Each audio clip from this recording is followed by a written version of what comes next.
Good afternoon, everyone. Welcome to the Schomburg Center Centennial Festival, the literary festival. Welcome to the very first event in Howard French's new book tour for the second Emancipation, Nkrumah, Pan-Africanism, and Global Blackness at High Tide. My name is Brian Jones. I work here at the New York Public Library, and I just want to say thank you to so many of my colleagues at the Schomburg Center who put together this amazing festival. Thanks to all of you for coming out despite the weather. You know the importance of events like these, and especially the importance of the Schomburg Center in its 100th year. So if you haven't already, please check out the Schomburg Center's Centennial exhibits. Check out the collections and all of the incredible programs that are going to be going on during this centennial year. There are not many institutions that are focused on black culture and history that can claim 100 years here in North America. So the fact that we have the Schomburg Center going strong 100 years later is amazing. But anyway, I'm here to be in dialogue with somebody whose work I deeply appreciate, and I'm sure you will too if you don't already. Howard French is a professor of journalism at Columbia University and a former New York Times bureau chief for Central America and the Caribbean, West and Central Africa, Japan, and the Koreas and China, based in Shanghai. The author of 6 books, including Born in Blackness, which I also hope we can talk a little bit about, and lives here in New York City. So we'll start off, I think Professor French will say a few words, and then we'll have dialogue. So please join me in welcoming Howard French. Thank you very much, Brian. It's great to be here. It's an honor to be here with the Schomburg in particular. First public event for a book that's not out until August. But the Schomburg was big in terms of the research for the book, and I've drawn on the Schomburg's resources so many times in the past for other work of mine. So I'm really delighted to be back. I'm sorry that the weather is like it is. There's a bit of an upside in that there's supposed to be a parade somewhere. And so maybe the weather's focused on that, but we'll take it as it comes. So I'm going to just give you a few sentences to set this up. I'm going to read something really briefly. And I was torn last night looking at the book for the first time in a few weeks. Because after you get through the production of a book, after I get through the production of a book, I'm exhausted with it, right? And so I put it away. I didn't look at it. Last night I looked at it for the first time in several weeks. And it's nice when you get away from a text that now it's fresh to me. And I was debating, I was torn. Which chapter do I read from? Which chapter there were 3 that jumped out at me, and I'm just drawing straws now. I'm going to pick one of them, and I'll read a few pages from it. But this is a book about the African independence era, and in particular about the life of Kwame Nkrumah, who led Ghana into independence from Britain. Britain, the world's most powerful empire in the history of empires, in 1957. And he did so peacefully, and he did so actually, in part, one of the major milestones in his struggle for independence was winning an election, pre-independence election, from his jail cell. The British were trying everything they could do to frustrate this guy, and from his jail cell he wins an election. And he wins it by such a crushing margin that the British were kind of caught out. It became much more complicated for them if they wanted to try to deny him the mandate that he had won, especially given the way he had won it, right? But it's also a book about the United States. Actually, one could go a step further. It's a book about the Atlantic world, as much of my work is. But I'll stick to the United States in saying that a major theme of the book is the way that I think most people today don't really suspect or only have very faint echoes of. The way in which the struggle for citizens' rights for African Americans in this country was intimately and deeply linked with the struggle for an end to imperial domination of Africa by Africans. domination by Europeans of Africans, right? And so this book really pulls these two stories together in a deep and sustained way that I think will be revealing for people today who there are many things about Africa we don't get either in the teaching of history here generally or in our media. But I will just, the chapter I'm going to read from gets into this intertwined struggle a little bit, but I will also end this introductory opening comment with something that comes from the kind of epigraphs at the beginning of the book. There's a quote from John Lewis at the 1963 March on Washington. I'm paraphrasing him here, in which he basically says that we Americans have to take inspiration from and learn from Africans that one vote per person is a universal right. In other words, Africans, starting with Ghana, had won this before we had fully implemented this notion in the United States, which is a way of giving you a sense for how these two struggles inspired each other, drew on each other tactically, and collaborated. So this chapter is called Keep Your Juice, well into the book. Kwame Nkrumah has already been inaugurated as the leader of Ghana. So it's an independent nation in 1957. And it's about Nkrumah's plans for an Nkrumah visit to the United States. Keep Your Juice is the title of the chapter. In the midst of Ghana's independence ceremonies, Kwame Nkrumah put out word that he would soon be visiting the U.S. as his sovereign country's new leader, which is slightly puzzling because there's no record of any invitation or even any serious official planning for such a trip up to this point. Whether this remark was pure aspiration, a bit of boastfulness, or intuition, or whether Nkrumah knew of the scattered efforts afoot to bring him to the country where he had received his education for a victory tour, one cannot say. What is certain is that his celebrity and reputation in the United States were at a peak. And even before he was sworn in, African Americans had been nudging the State Department to make plans to host him.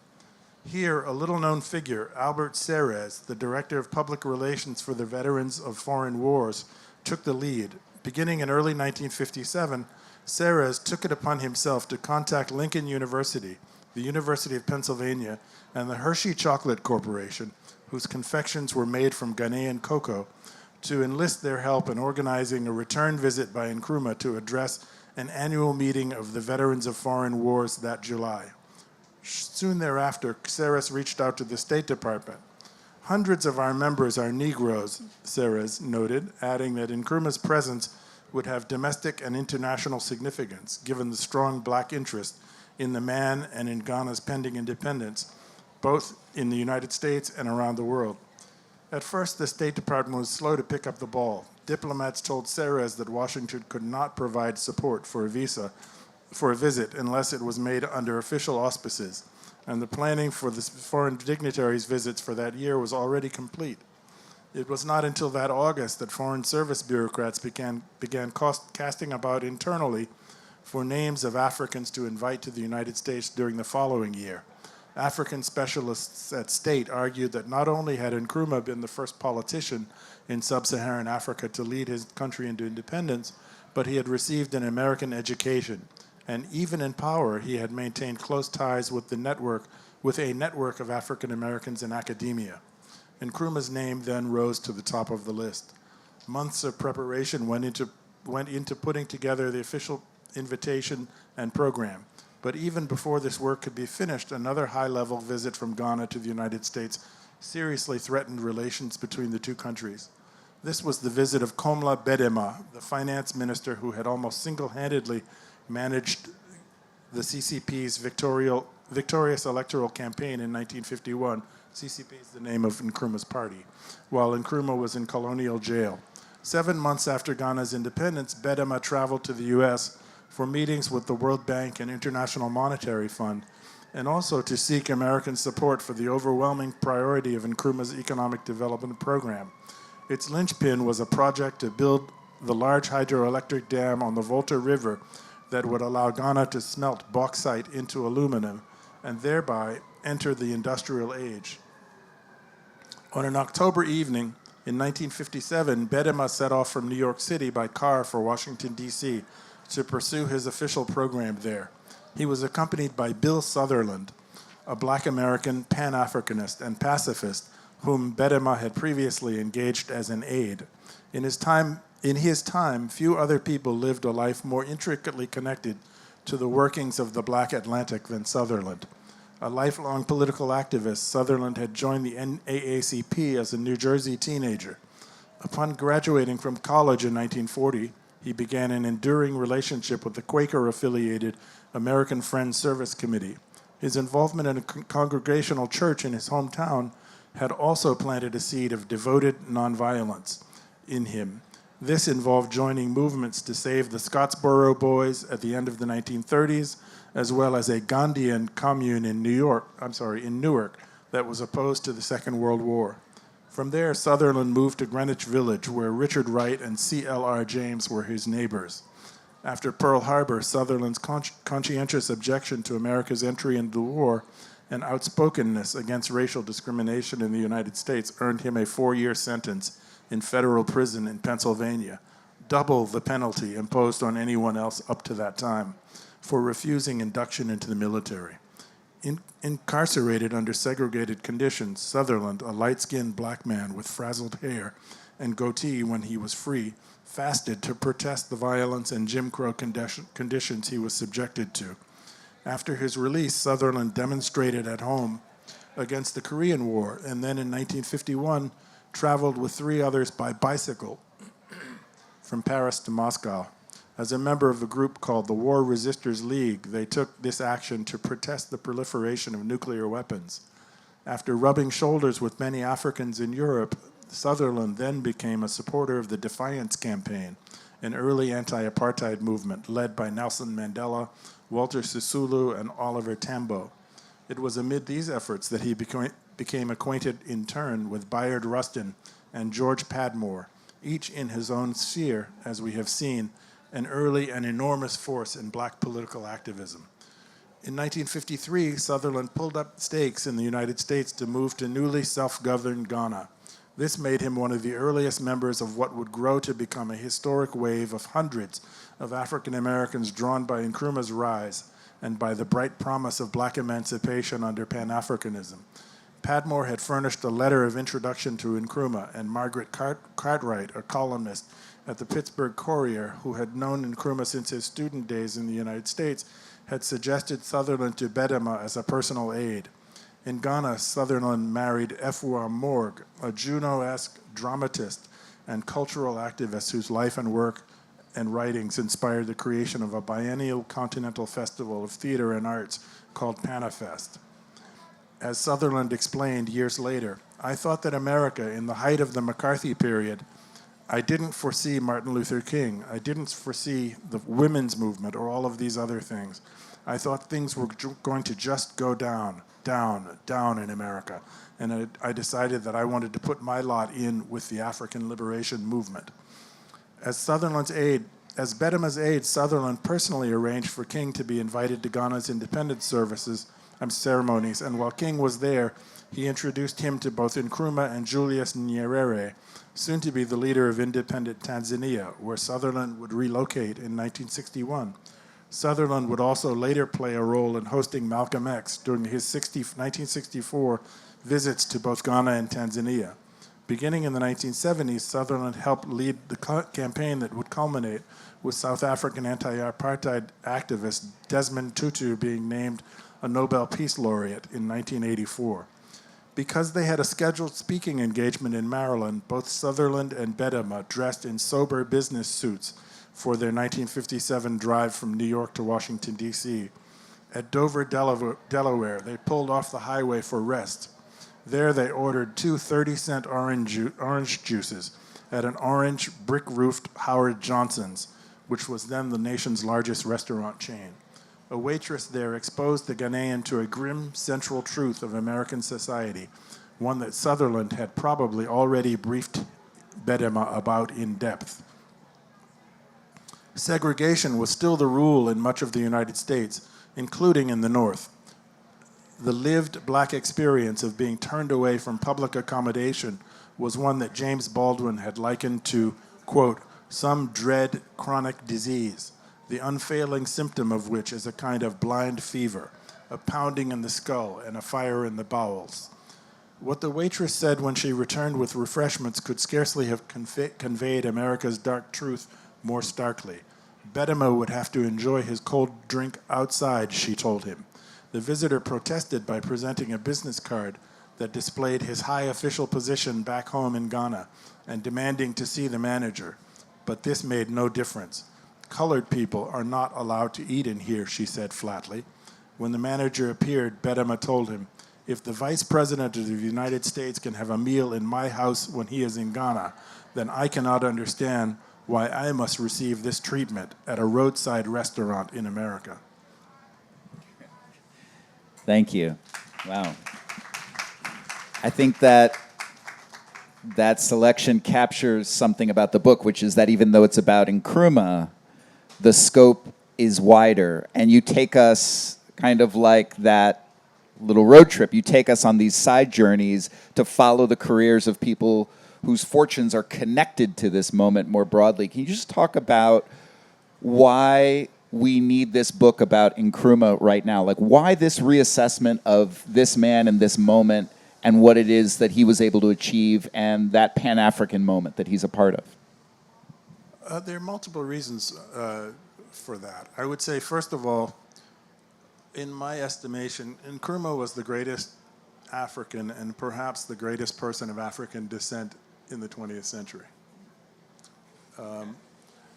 He not only led Ghana into independence peacefully in the almost miraculous way that I described or that I alluded to, but by doing so, he essentially made it known to Europeans that they were going to have to end colonial rule everywhere in Africa. It didn't happen all at once, but it began happening very quickly. And Kwame Nkrumah's fingerprints are all over that.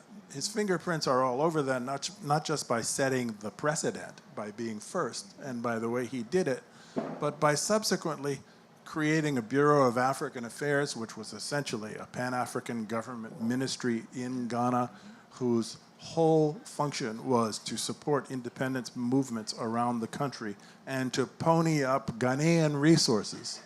We don't think of African countries as providing financial aid to anyone, right? Nkrumah devoted his national resources to the liberation of other African countries. And he used his political influence and high profile on the world stage. It's really hard to imagine how high a profile Nkrumah enjoyed back then. Many people, if you just walk down the street today, wouldn't even recognize the name.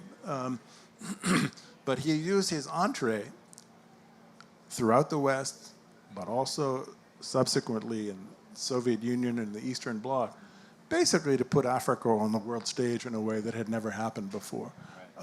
So that's part A. Part B, I have a bad habit of long answers. I'm going to do the second part quickly. Part B I've alluded to already. It's that Nkrumah, because in good part because unlike most of the small Ghanaian elite prior to him, who went to school in Britain because it was a British colony, Nkrumah went to school, deliberately chose to go to school in the United States. He went to Lincoln University in Pennsylvania.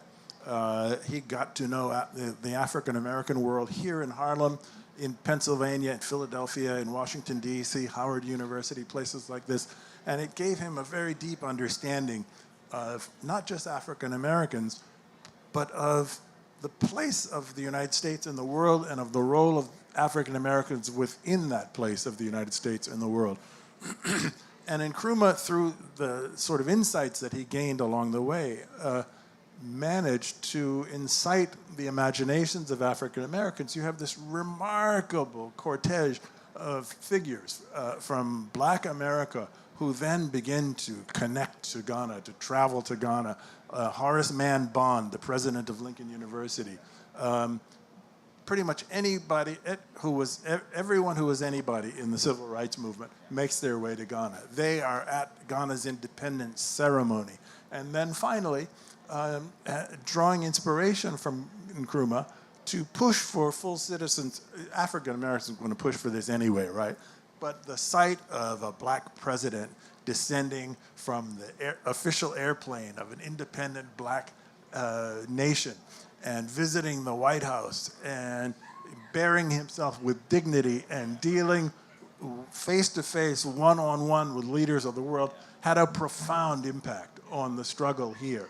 And people here drew inspiration and energy from that. And so those are the reasons. In addition to the kind of intertwined stories like you just read aloud, another feature of this book is your own story. And maybe it's owed to your journalistic training and career that part of the way it seems that you did the research and part of the way that you write the book is very much walking in his footsteps. Like, he's in Pennsylvania, you're going to the places that he's in Pennsylvania. You're in the places where he was in Ghana and other parts of the world, in New York, in Paris, in London. Can you talk a little bit about, and then there's your own personal connection to the African continent. Can you talk a little bit about that and how you, personally, what drew you to this story, your connection to Africa, and a little bit about your process? Sure. My career as a book writer, as you said in the intro, this is my 6th book. I'm deep into my 7th book, which I'll say one sentence about in a minute. But I came from journalism, obviously. I was a correspondent all over much of the world for the New York Times for more than 2 decades. And so the techniques that I start from are those of a journalist. My books, these 6 books, have nonetheless been a kind of followed a path out of journalism, explicit journalism, into history. I'm not an academic historian. I'm, first of all, a deep and industrious reader. I study the methods of academic historians. I will never be an academic historian. I don't have a PhD in history. But as a reader and a studier of academic history, I have learned from what they do while never really abandoning what I do.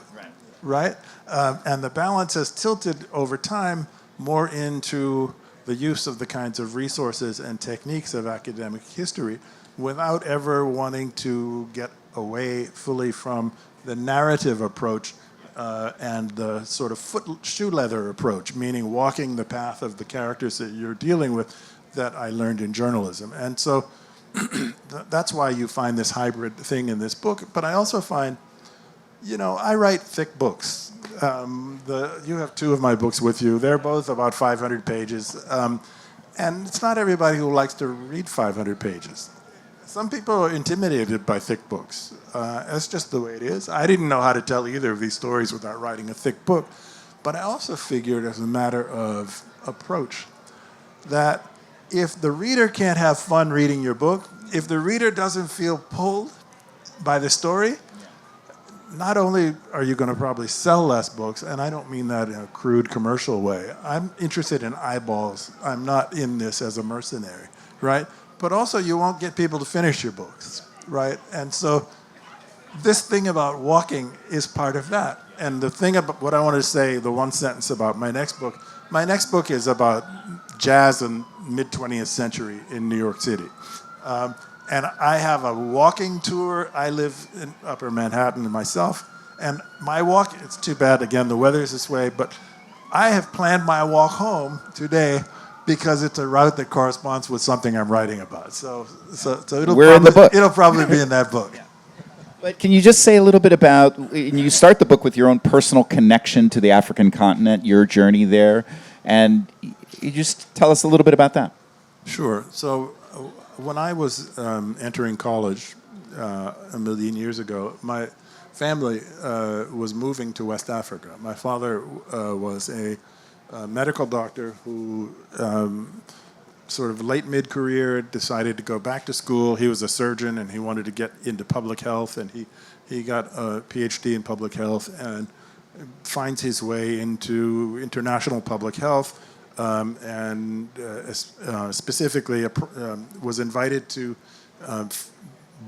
build a 20-country healthcare project in West and Central Africa for the World Health Organization. So as I am getting ready literally to go into the cold of winter in Western Massachusetts to start college, my parents and my younger siblings are moving to West Africa, moving to Ivory Coast. And I was just, I wasn't sad because my parents, like everyone, it's nice to be away from your parents for college, to some degree, right? That part was great, but I was devastated not to be having the lived experience right away. Like, they're going to West Africa and I'm going to Western Massachusetts. So I made it my own project to figure out a way back for myself to away to West Africa. And this begins with visiting the family during summer vacations and stuff like that. But after college, of moving to Ivory Coast, which is the country they had lived in, they moved back. I stayed. I didn't really know what I wanted to do. I could make this a very long story. I began dabbling in journalism. I did a bit of teaching at the university level, but most significantly to your question, I got married and had a first child. And my wife had grown up in Ivory Coast, but her family was from Ghana. And I begin, in part as a function of our relationship, to get to know Ghana. And Ghana and Ivory Coast are immediate neighbors. And thereby to learn the story of Kwame Nkrumah. Another reason I wrote the book the way I did, all these side stories, is I sort of thought I already knew Nkrumah. And when I first began to toy with this idea, I thought, do I just want to write a book about Nkrumah? Like, that's kind of pat, right? But there's all of this other stuff that is in orbit or in, conversation with Nkrumah. Let's see what I can draw in. And so that was a way of deepening my own interest in the topic, and hopefully for the readers as well. Okay, and I've got a lot more questions that we probably won't get to, but pretty soon I'm going to see if any of you want to pose some questions. So start thinking about what you might want to ask, as I'm thinking of the last few questions that I'll ask. One of them was speaking of the WHO and kind of development projects. In some ways, can you speak to? I think part of your reassessment, it seems to me, is you're dealing with assessments that anybody who's read about Nkrumah has received from C.L.R. James or other people who kind of wrote a way of thinking about his career and trajectory.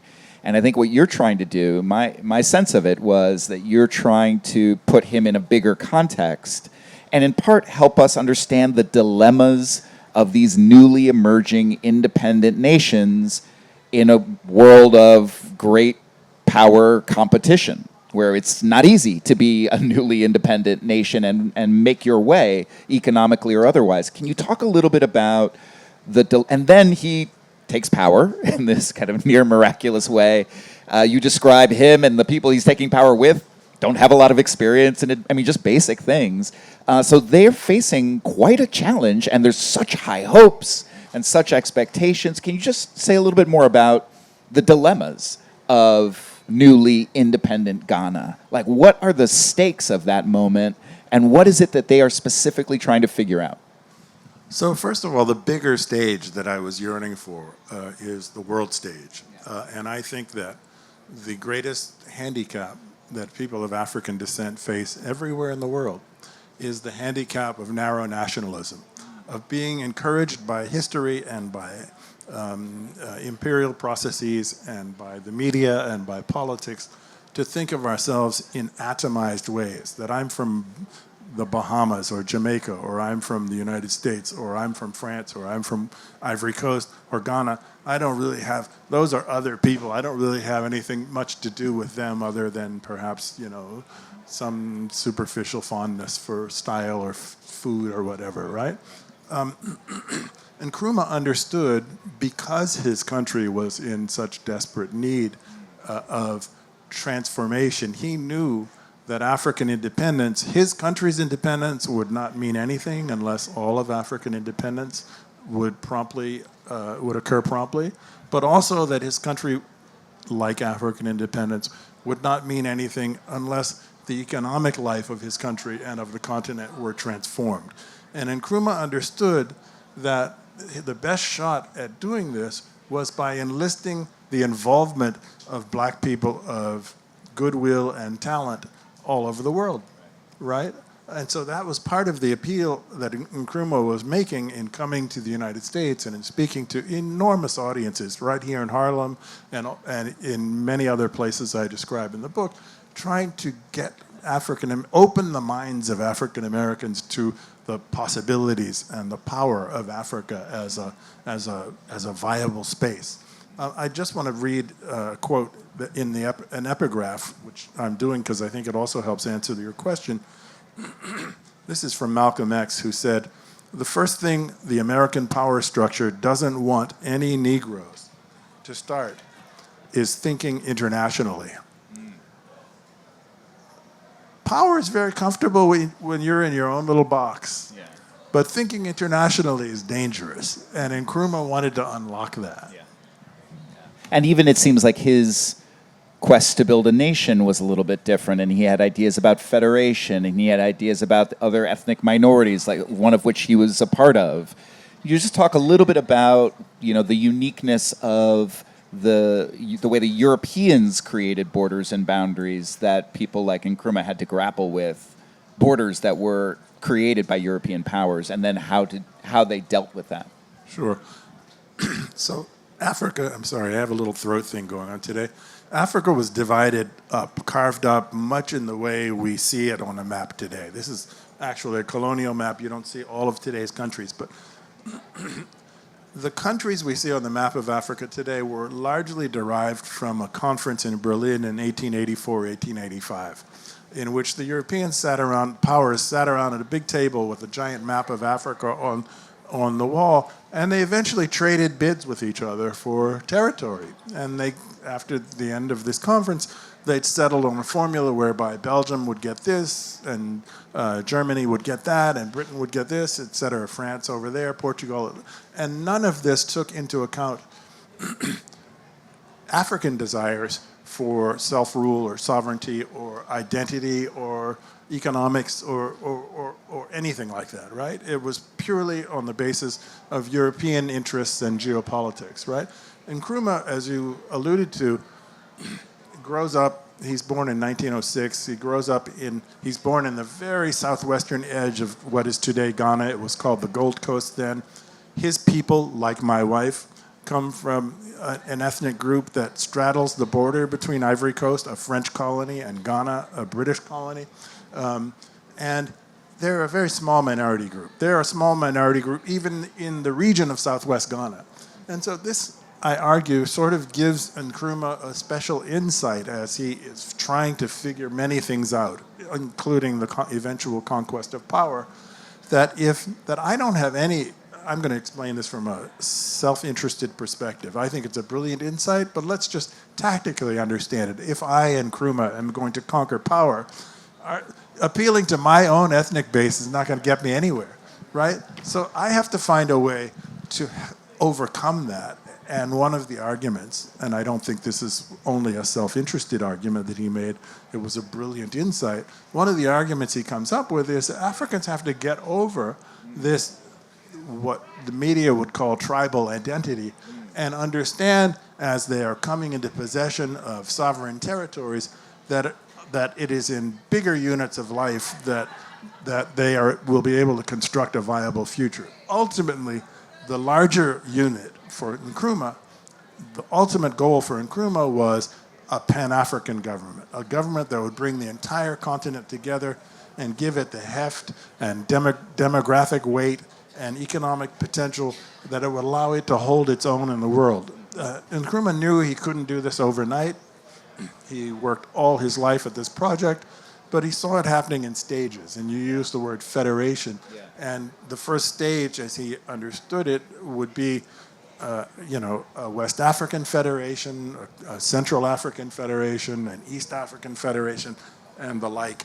And that as these units, if these units could come together, then at some subsequent stage, greater types of federation or amalgamation could take place. Yeah. Okay, amazing. Thank you. Well, let's hear your questions. What do you want to ask Professor French? Please, go ahead, loud.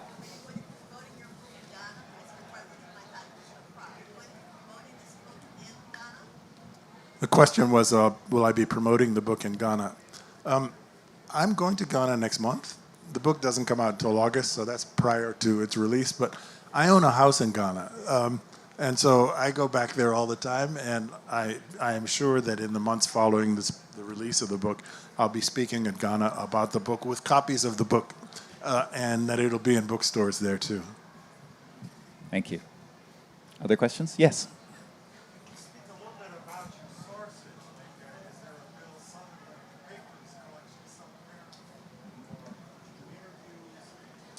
The question was about my sources and about Bill Sutherland in specific. Bill Sutherland was a discovery for me. I didn't know about him before I undertook this research on this book. Fascinating, fascinating life. Somebody I don't think I will do this, but somebody I think could easily be the central topic or figure in a book all of its own, right?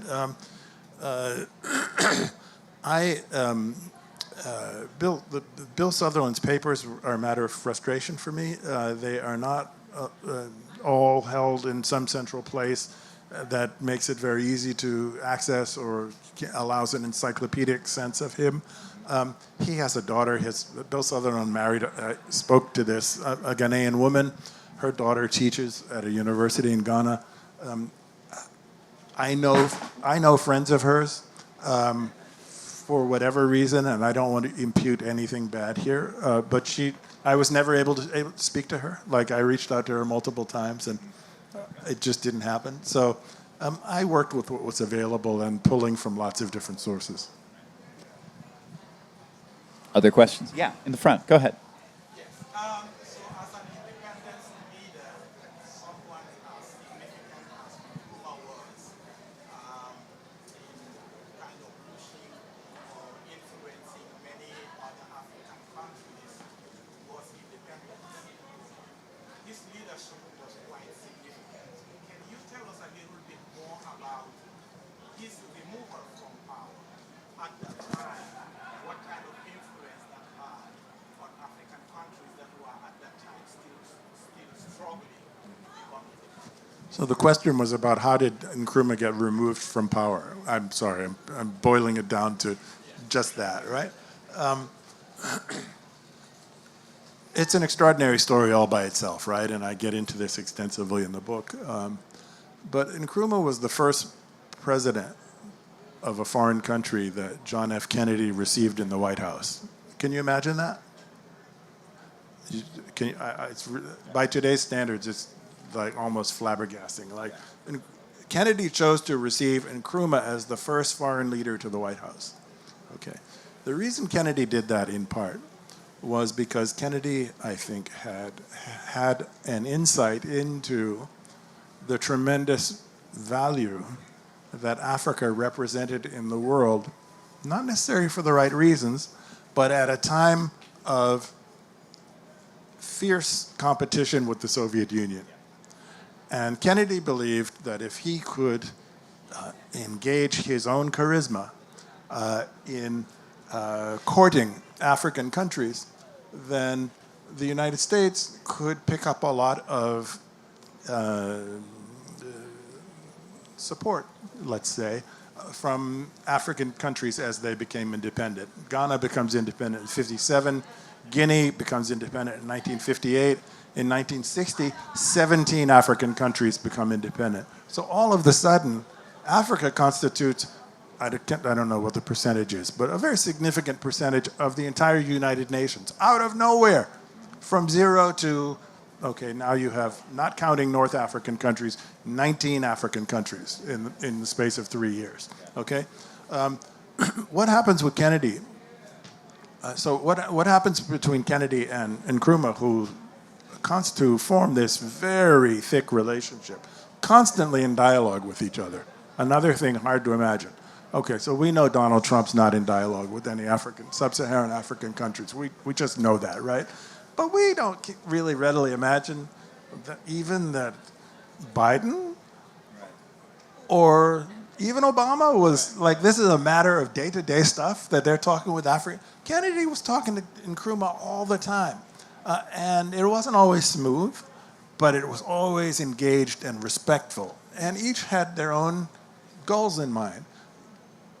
Ghana's goal, Nkrumah's goal, was to unlock financing in the West for a massive hydroelectric power scheme that he thought would allow Ghana to industrialize, to show the way to Africa and to West Africa and to Africa in general, not just into independence, but to the economic possibilities of independence. Ghana had gigantic bauxite reserves and great rivers, right?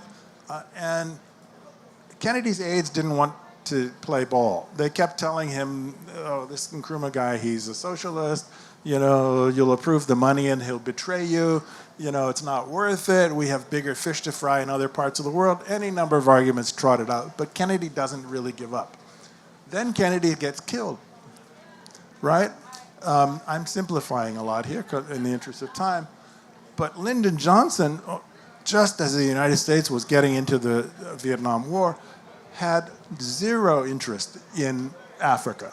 He didn't want to follow the Kennedy playbook in terms of cultivating African leaders at all. And the advisors that he surrounded himself with, moreover, were more committed even than Kennedy's advisors had been to this sort of black and white idea of you're with us or you're against us.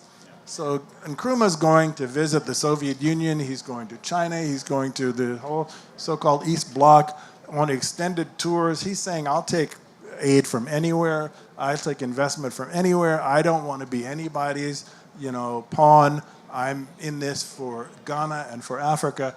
This didn't go over well with Johnson's advisors.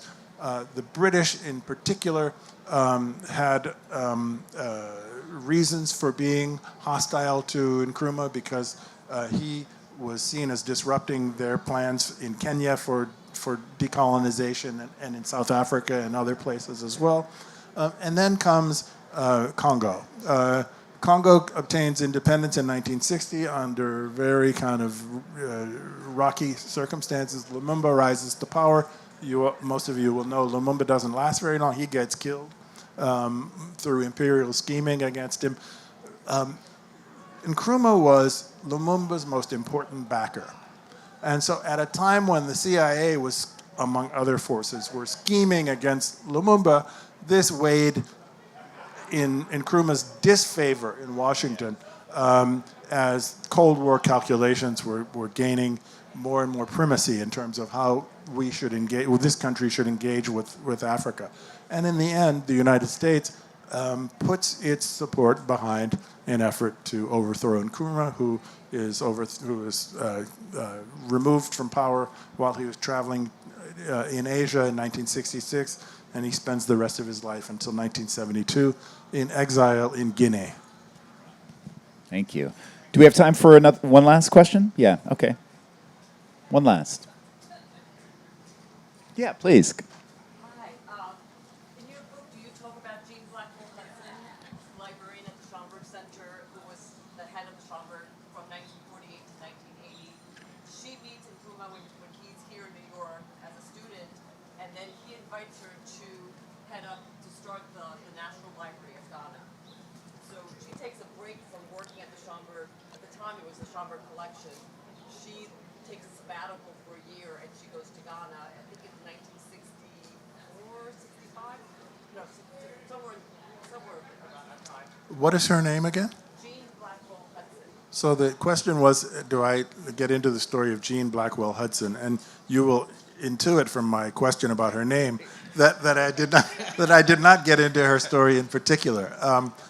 I do talk about this library project, though, and it's an unhappy story. It's an unhappy story in the sense that, first of all, Nkrumah gets overthrown, so projects like that were curtailed and often maliciously destroyed. But secondly, I mentioned some of these details in the book. Nkrumah had really big ambitions for this library, that they were going to have microform and, just the highest tech stuff for archiving papers and books and things like that that relate to Pan-Africanism and African history. And it's a sort of tribute to his positive nature, his, I want to say, idealism, that he could see the importance of intellectual resources like this at a time when a newly independent country is obviously struggling with many competing resource demands. He understood the importance of this. And he reached out to the right person, and he reached out to the right place, which is where we all are right now. And by the way, the person who posed that question is Myra Liriano from the Schomburg Center. Let's give it up to the Schomburg Center staff.